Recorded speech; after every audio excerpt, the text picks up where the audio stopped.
alihi wa sahbihi wa mawalah, ma ba'd. Kita bersyukur kepada Allah Subhanahu wa taala. Pada malam hari ini Allah taala hadirkan kita, baik dengan jasad bagi yang hadir ataupun yang mengikuti melalui virtual.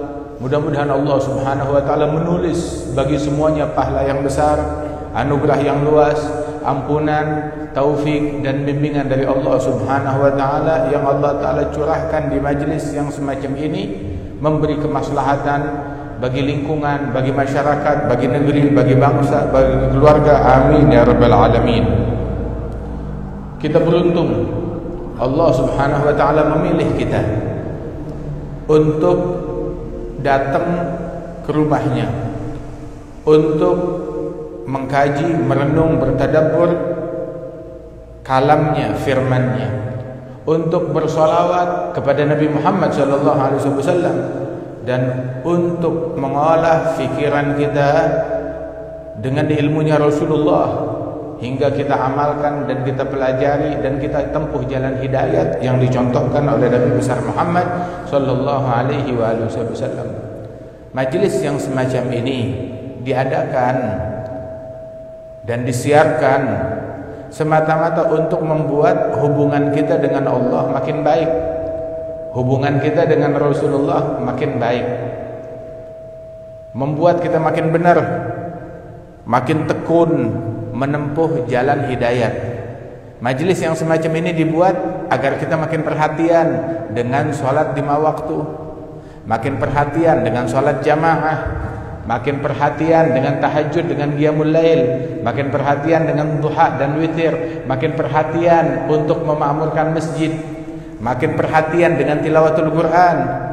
Kalau seandainya kita hadir majlis macam begini tetapi kita melupakan maksud dan tujuannya, hadir majlis tapi subuhnya telat, hadir majlis tapi dia nggak bangun malam, hadir majlis Quran ditinggalkan, hadir majlis dia durhaka kepada orang tua, hadir majlis akan tetapi dia memutuskan silaturahim, hadir majlis akhlaknya bobrok dan bejat, hadir majlis namun juga kemaksiatan merajalela dia lakukan, hadir majlis hati penuh kedengkian, penuh kebencian.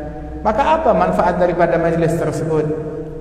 Rasulullah SAW beliau bersabda, man izdada ilman wa lam yazdad huda lam yazdad minallah illa bu'da.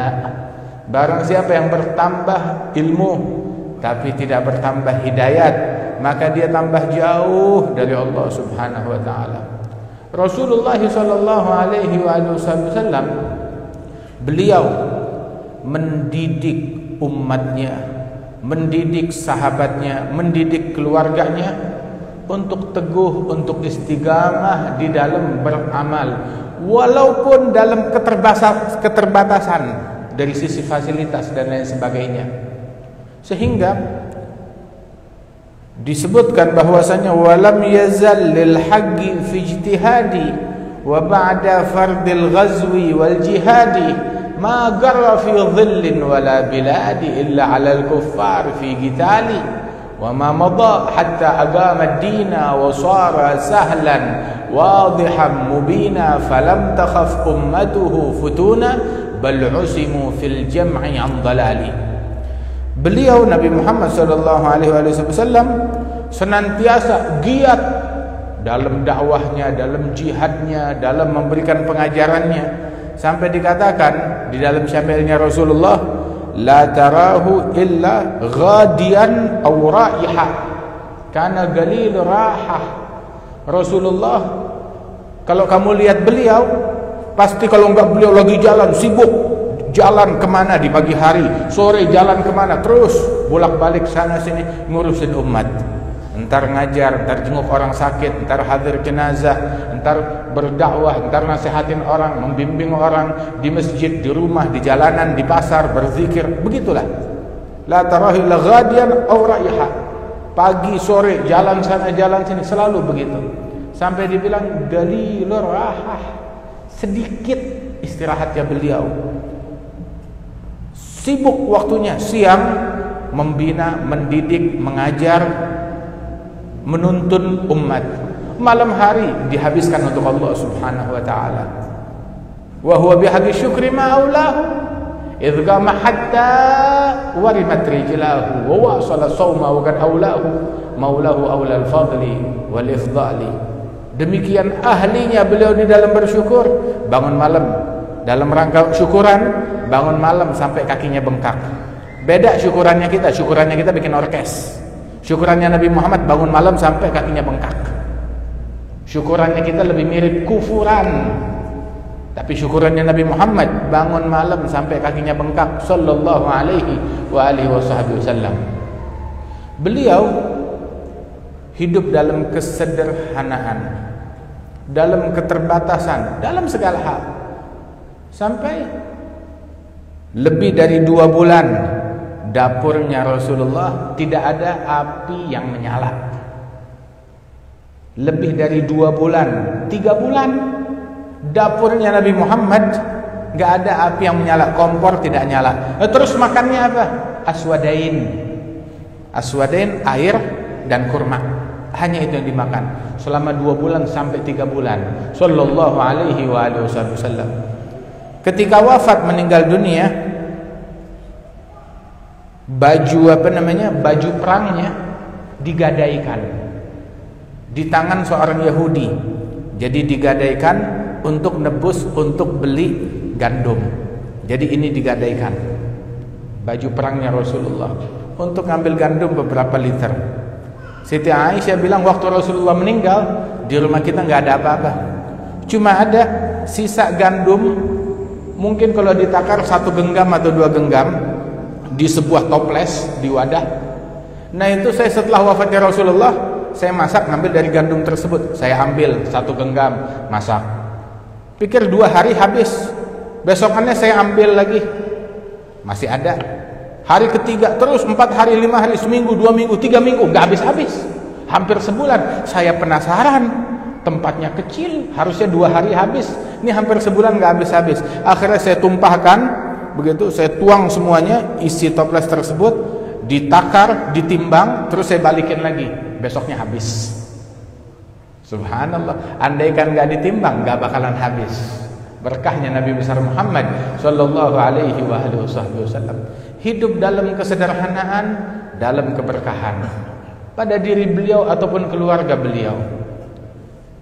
Mungkin makanan kurang, pakaian kurang, perabot rumah tangga kurang, untuk istirahat kurang, tidur kurang, makan kurang, tetapi adab gak kurang, akhlak gak kurang, zikir gak kurang. Sayyidatuna Aisyah bilang, kana yadhkurullah ta'ala fi kulli ahyanih. Dalam setiap keadaan selalu berzikir kepada Allah Subhanahu wa taala. Pakai baju zikir, buka baju zikir, masuk rumah zikir, keluar rumah zikir, ke masjid zikir, masuk masjid, keluar masjid, sampai masuk toilet, keluar toilet, berzikir kepada Allah Subhanahu wa taala.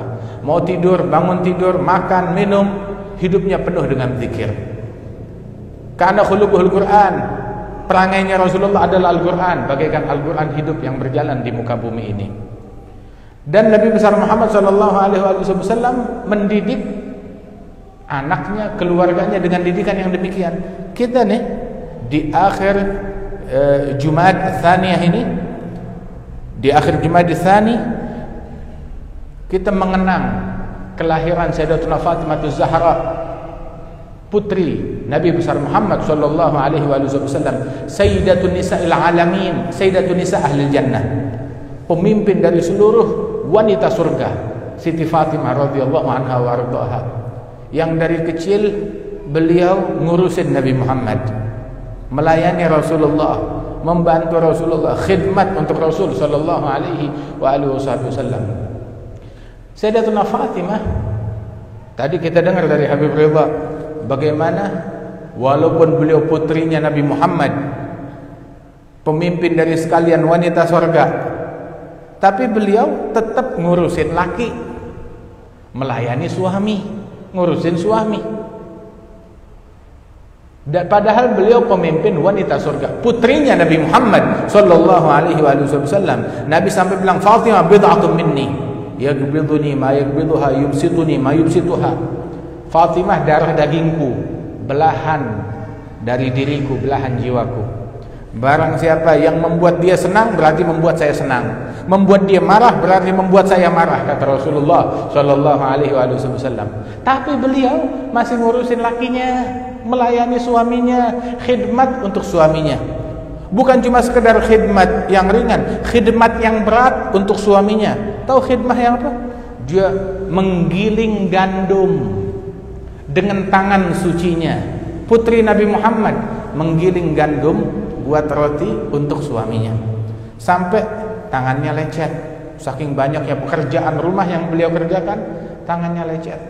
Akhirnya datang kepada Rasulullah SAW, niatnya mau minta pembantu buat bantuin di rumahnya.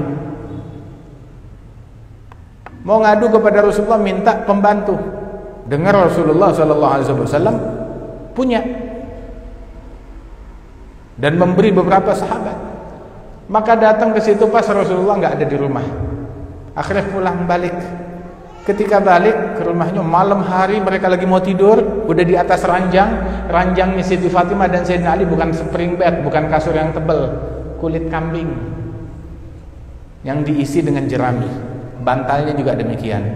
Nggak lama mereka udah mau tidur, datang Rasulullah masuk. Ketika Rasulullah masuk, mau bangun mereka, Rasulullah tetap di tempat kalian. Nabi duduk di antara mereka, di antara Sayyidina Ali dan Siti Fatimah. Sampai itu Sayyidina Ali bilang, kami merasakan dinginnya kaki Rasulullah yang bersentuhan dengan kaki kami, kata mereka. Kemudian Rasulullah bilang, ya Fatimah, tadi engkau datang ke rumahku, ada perlu apa? Apa yang bisa saya bantu? Sebelah-sebelahan rumahnya Nabi dengan rumahnya Siti Fatimah, nyambung sebelah-sebelahan. Kalau tahajud, Rasulullah membangunkan Siti Fatimah suruh tahajud juga, diteriakin dari balik rumah. Siti Fatimah akhirnya bilang, ya Rasulullah, ya, saya tadinya ke sana mau minta pembantu buat ngebantuin saya melakukan pekerjaan rumah, ngegiling gandum, yang mana pekerjaannya ini berat, pekerjaan rumah. Saya perlu bantuan, kalau ada pembantu yang bisa ngebantuin saya. Nabi bilang, saya udah janjikan buat orang lain, bukan buat kita, saya udah kasih buat orang lain. Nabi memberi buat orang, sedangkan beliau sendiri kekurangan. Kemudian Nabi bilang, tapi kalau engkau mau, saya berikan sesuatu yang lebih baik daripada pembantu. Apa yang kau berikan ya Rasulullah? Bilang, ini kamu sudah di kasur, sudah di ranjang, mau tidur. Saat kamu mau tidur di ranjang kalian, baca subhanallah 33 kali, alhamdulillah 33 kali, Allahu Akbar 34 kali. Kamu baca ini subhanallah 33, alhamdulillah 33, Allahu Akbar 34 kali. Itu lebih baik daripada pembantu yang kalian dapatkan. Bilang radina, kita terima. Dan itu yang mereka lakukan. Itu ulama bilang yang mengamalkan ini semua diberikan kekuatan fit tubuhnya, hingga diberikan tambahan kekuatan seperti kalau dia diberikan kekuatan pembantu yang ngebantu dia. Buat apa kekuatan tersebut? Buat mudahin kita qiyamul lail, tahajud, pekerjaan rumah dan lain sebagainya. Mudahin kita hadir majelis, mudahin kita untuk taat, mudahin kita untuk baca Al-Quran. Itu dia. Sayyidina Ali bin Abi Thalib bilang, sejak saat itu saya nggak pernah tinggal ini tasbih, ini tasbihat ahlul bait yang dipesankan oleh Rasulullah Shallallahu Alaihi Wasallam. Ini udah zikir pamungkasnya ahlul bait sebelum tidur yang dipesankan turun temurun dari leluhur mereka sampai kepada Nabi Muhammad. Sayyidina Ali bilang, saya nggak pernah tinggal, tiap hari saya baca sebelum tidur. Nggak pernah sekalipun kamu tinggal, nggak pernah. Wala lailatus siffin, waktu perang Siffin lagi sibuk-sibuknya, kamu nggak tinggalkan? Bilang, saya nggak tinggalkan, tapi waktu itu memang kita dalam keadaan genting, sibuk. Saya lupa disibukkan untuk membacanya di awal malam, saya nggak sempat. Tapi di akhir malam saya baca subhanallah 33, alhamdulillah 33, Allahu Akbar 34 kali. Nggak pernah ditinggalkan oleh mereka zikir tersebut. Nah, kita baca ini zikir. Kali dengan berkat ini zikir, terbantu kita untuk qiyamul lail, terbantu kita untuk tahajud. Sebab banyak orang mau tahajud, mau qiyamul lail susah.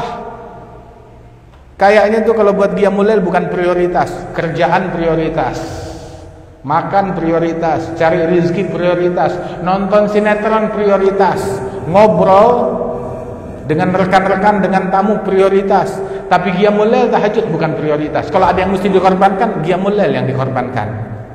Sampai dia bilang, saya enggak qiyamul lail karena semalam tidur kemalaman ada tamu.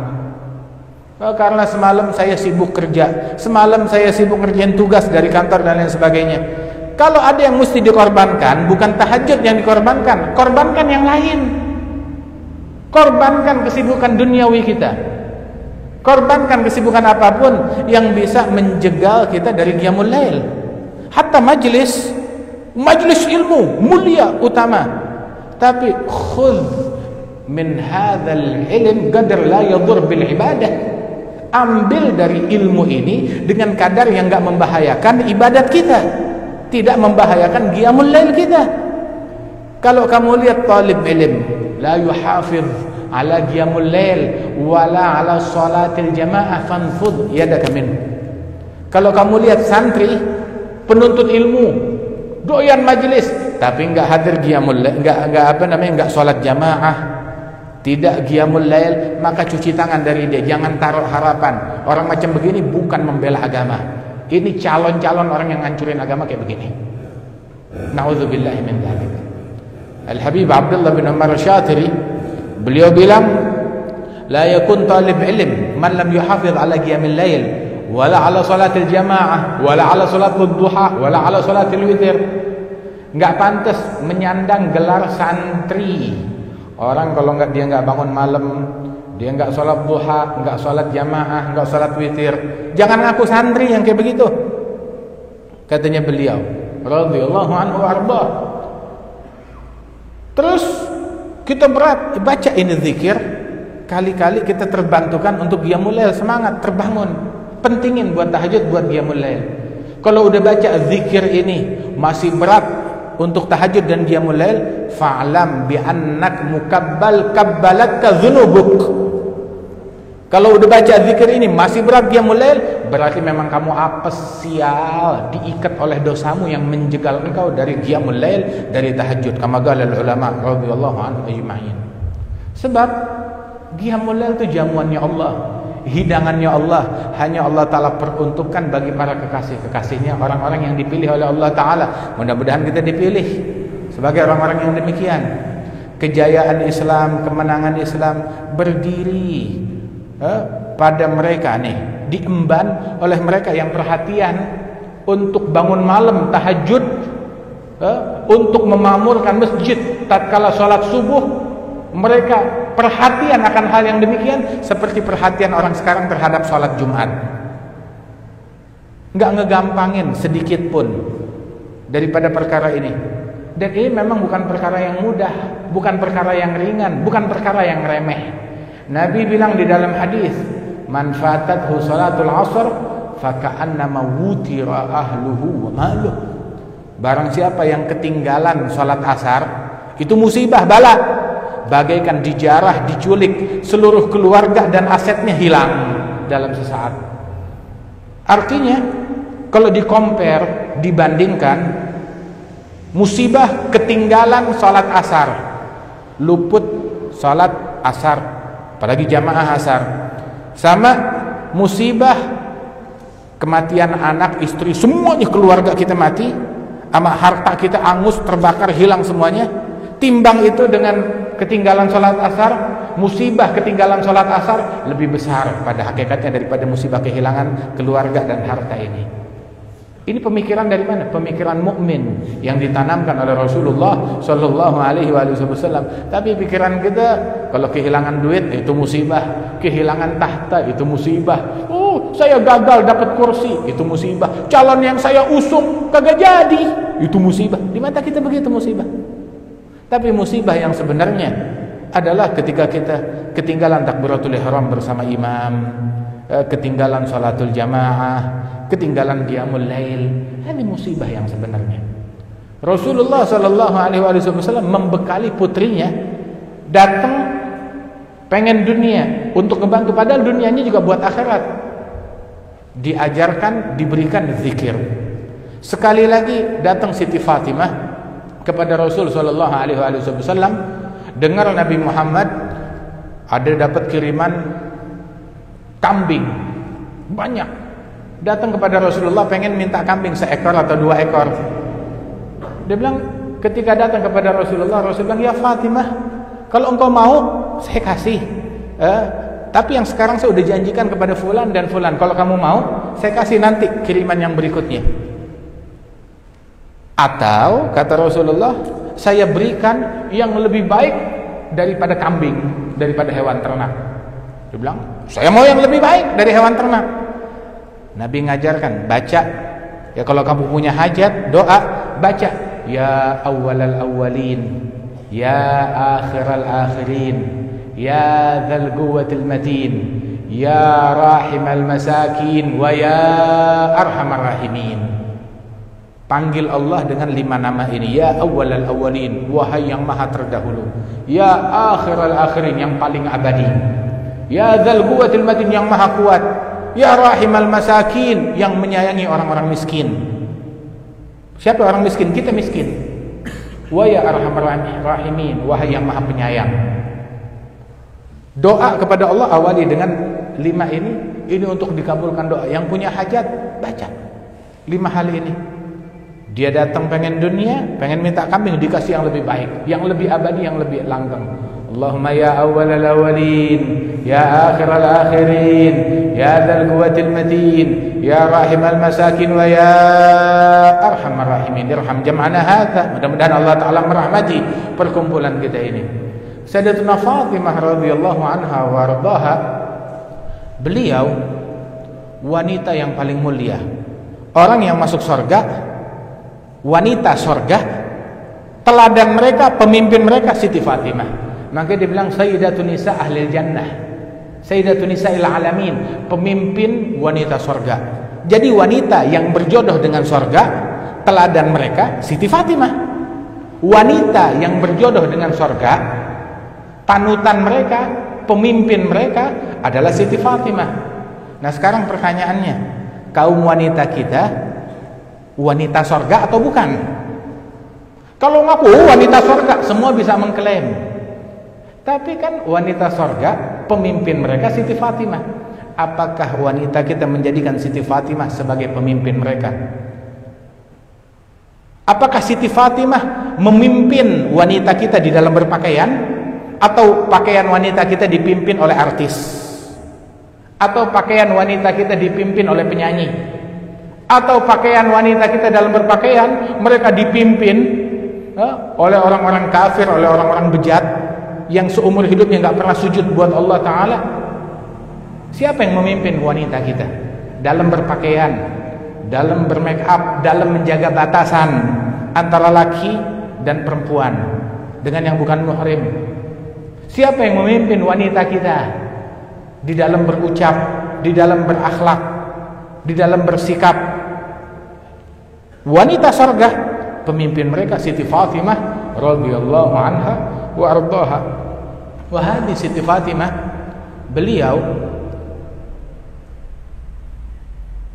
ketika Rasulullah sallallahu alaihi wasallam wafat, meninggal dunia dalam keadaan sakaratul maut, Siti Aisyah cerita, masuk datang Siti Fatimah menjenguk Rasulullah di akhir hayatnya Nabi Muhammad. Wallah inna mishyataha mishyatun Nabi, katanya Sayyidatuna Aisyah. Jalannya Siti Fatimah betul-betul plek mirip dengan jalannya Nabi Muhammad. Jalannya betul-betul cara jalannya Rasulullah sallallahu alaihi wasallam. Istimewa. Datang kemudian mendekat kepada Rasulullah. Terus Rasulullah melihat kesedihan di wajah Siti Fatimah. Terus dipanggil, sini ya Fatimah. Mendekat Siti Fatimah, dibisikkan sesuatu oleh Nabi Muhammad. Ketika dibisikkan suatu kata-kata, maka Siti Fatimah langsung menangis terseduh-seduh. Baru masih menangis, tahu-tahu dipanggil, sini, belum selesai. Mendekat lagi, dibisikkan sebuah kalimat, tahu-tahu tertawa, tersenyum lebar. Siti Aisyah ngelihat hal yang demikian, dia bilang, sungguh saya nggak pernah melihat tangis dan tawa yang sedemikian dekatnya. Habis nangis langsung ketawa. Nangisnya belum kelar udah ketawa. Penasaran, begitu selesai, pas mau keluar Siti Aisyah narik, wahai Fatimah, Rasulullah bilang apaan? Penasaran? Enggak. Nabi menitip kata-kata rahasia kepada saya nggak berani ungkap selama Rasulullah masih hidup. Sudah. Setelah Rasulullah wafat, maka Siti Fatimah jumpa dengan Sayyidatuna Aisyah. Aisyah nanya, ya Fatimah, Rasul udah wafat. Apa yang beliau bisikkan kepada engkau sebelum meninggal dunia? Maka Siti Fatimah bilang, adapun bisikan yang pertama yang membuat saya menangis, Rasulullah bilang, wahai Fatimah, malaikat Jibril tiap Ramadan biasanya tadarus Quran dengan saya sehari 1 kali. Tapi Ramadan yang terakhir ini kemarin tadarus Quran dengan saya sehari 2 kali. Isyarat apa? Kayaknya saya nggak bakal ketemu Ramadan yang berikutnya. Ini Ramadan terakhir saya. Dan ini adalah sebuah sinyal kalau saya bakalan meninggal sebentar lagi, kata Rasulullah. Nah, itu yang membuat saya menangis, nggak kebayang ditinggal oleh Rasulullah. Nangis sejadi-jadinya.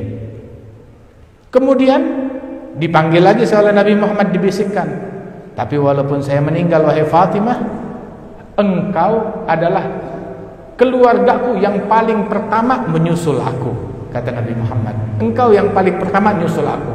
Itu yang membuat saya tersenyum dan tertawa sebahagia-bahagianya. Nih coba kita dikasih tahu, kamu ya besok mati. Itu kabar gembira atau kabar menyedihkan? Kamu begitu saya meninggal, kamu yang pertama nyusul saya. Ini kabar bahagia atau kabar menyedihkan? Ini kabar menyedihkan. Tetapi ketika kabar kematian tersebut digandengkan, kamu yang pertama nyusul Nabi Muhammad, itu sebuah kabar gembira. Sebab beliau melihat kegembiraan ketika bersama Nabi Muhammad sallallahu alaihi wasallam. Pernah Nabi Muhammad lagi tidur, di atas dadanya ada Sayyidina Hasan wal Husain. Tahu-tahu Sayyidina Hasan atau Sayyidina Husain mengompol di tubuhnya Rasulullah. Diangkat, di situ ada Jabir bin Abdullah Al-Ansari. Diangkat Sayyidina Husain yang mengompol itu, diangkat oleh Jabir. Tahu-tahu Rasulullah terbangun. Kenapa terbangun? Sebab waktu Husain diangkat, dia ngompol, dia nangis. Rasulullah terbangun, bilang, malak ya Jabir, kenapa kamu angkat dia wahai Jabir? Dia bilang, ya Rasulullah, as-sabibal, bayi ini, anak kecil ini, dia mengompol, kena baju kamu. Bilang, dah, biarkan.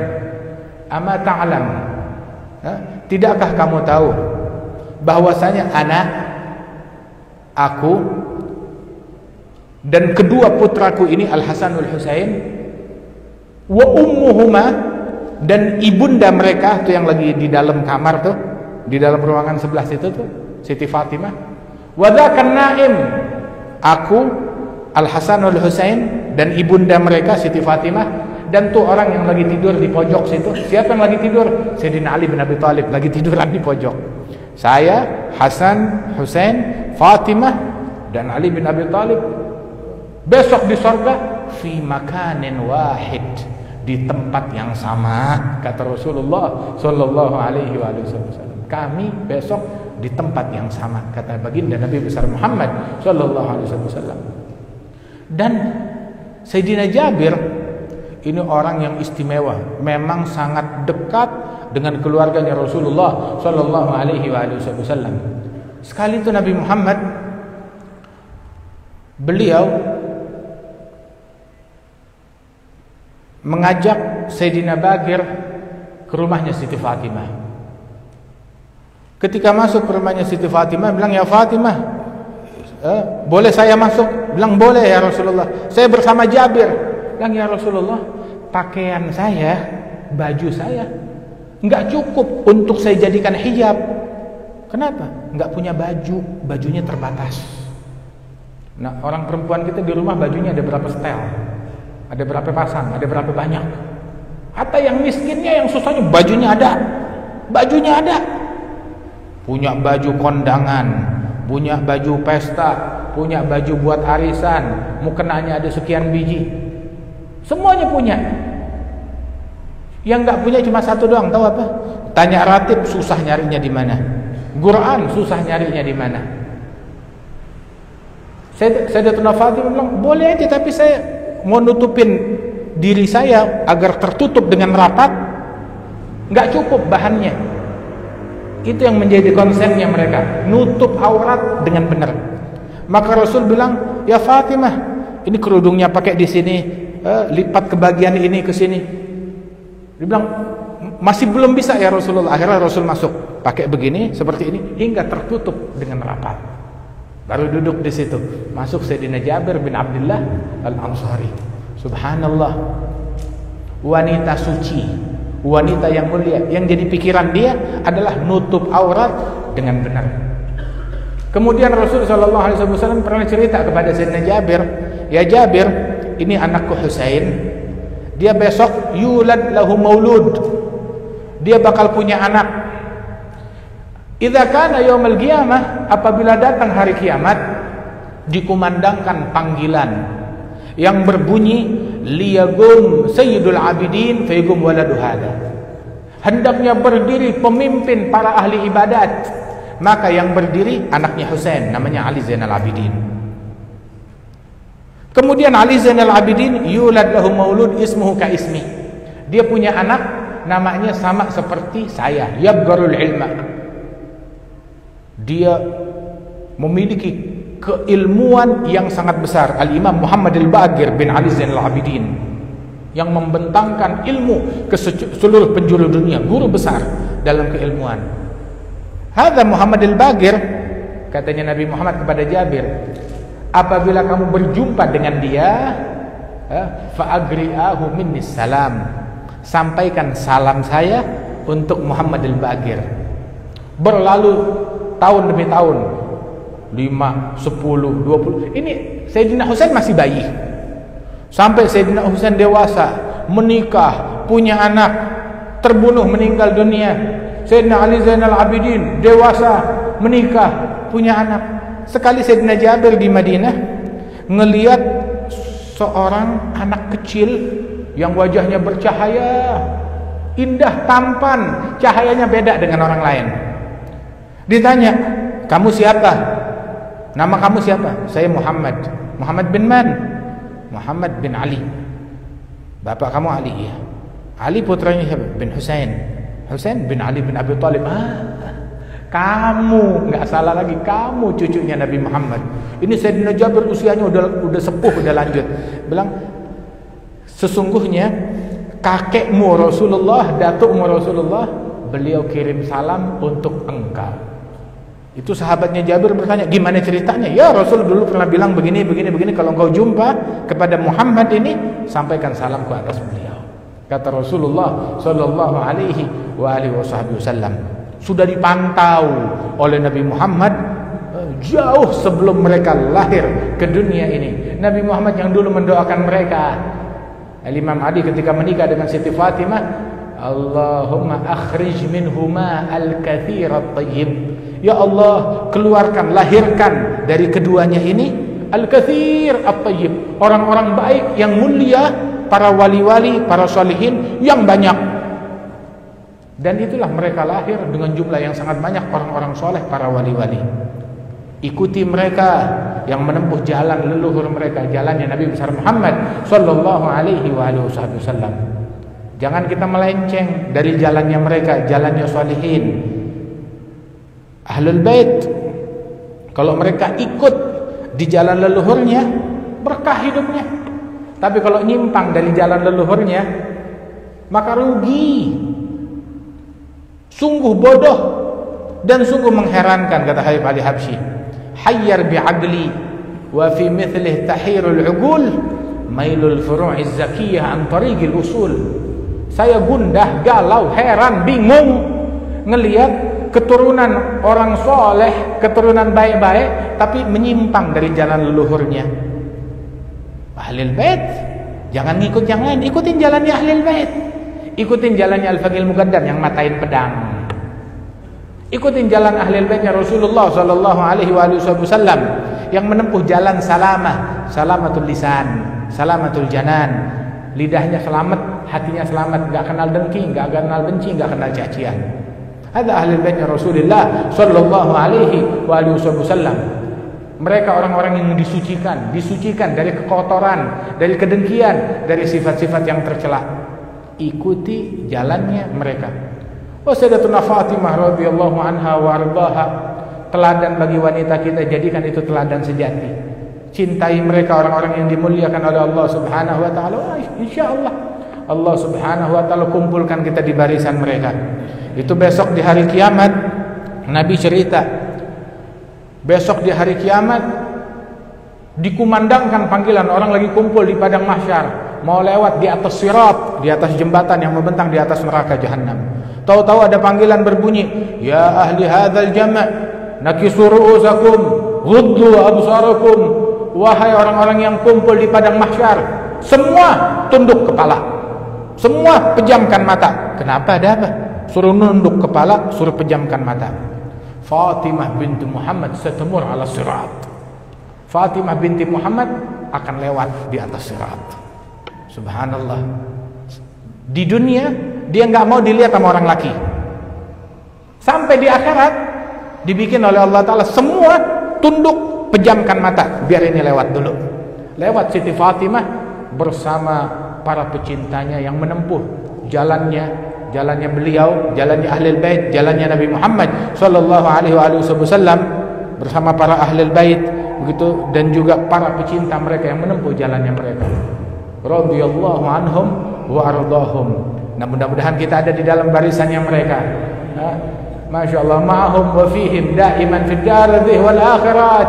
Bersama mereka di dunia dan di akhirat. Bersama mereka di dalam ucapan kita, bersama mereka di dalam hati kita, di dalam niat kita, di dalam tekad kita, bersama mereka di dalam akhlak kita, bersama mereka di dalam istiqamah kita, bersama mereka insyaallah wala nakhluf kama man khalaf. Dan kita tidak menyimpang seperti orang-orang yang menyimpang, yang keluar dari jalannya mereka. Amin ya rabbal alamin. Dan dijadikan bulan Rajab yang sebentar lagi datang kepada kita bulan yang membawa pertolongan, bulan yang membawa solusi, bulan yang membawa kemaslahatan bagi umat ini. Dan Allah Ta'ala senantiasa memberikan keberkahan di majlis yang mulia ini, dan mengangkat derajat akhina almarhum al-maghfur al-habib Mundhir bin Fuad al-Musawa, diangkat derajatnya oleh Allah Ta'ala, diluaskan kuburannya, dan disenangkan hatinya dari majlis yang kita adakan malam hari ini, majlis Rasulullah sallallahu alaihi wasallam, dan dijadikan setiap individu dari kita sebagai gurat ain, orang-orang yang menjadi kebanggaan para guru-guru kita, menjadi kebanggaannya Nabi Muhammad sallallahu alaihi wasallam. Allahumma la tuballighhum min akhbarina ma yasuhum wa la tuhammilhum min awzarina ma yanuhum wa la tukhzihim bina fi askaril amwat bima nuhdithu min al-mukhziyat wa nati min al-munkarat. Surah arwahum bi a'malina fi multaqal arwah idza surah ahli salah bi abna'i salah wa la tuqifhu minna ala mawqif al-iftidah bima najtarih min su'il ijtirah ya karim ya fattah ya arhamar rahimin. Dan juga kita doakan guru-guru kita yang hadir tengah-tengah kita, akhina al-habib Ahmad bin Muhammad bin Abdullah bin Ahmad al-Kaf, juga akhina al-habib Ridha al-Segaf, dan segenap para asatidzah, para guru-guru, para habaib, para kiai ajengan, hadirin hadirat, insyaallah Allah Ta'ala berikan afiah, kesehatan, dijaga kita dari bala, dari musibah. Allahumma ja'al jam'ana hadza jam'an marhuma, tafarraqna min ba'di tafarruqan ma'suma, la taj'al fina wala minna wala ma'ana syaqiyyan wala mahruma. Barik lana fi Rajab wa Sya'ban, barik lana fi Rajab wa Sya'ban, بلغنا رمضان، أعنا على الصيام والقيام، احفظنا من الآثام برحمتك يا ذا الجلال والإكرام ويا ذا الطول والإنعام. صلى الله على سيدنا محمد نبي الأمي وعلى آله وسلم، والحمد لله رب العالمين. السلام عليكم ورحمة الله وبركاته.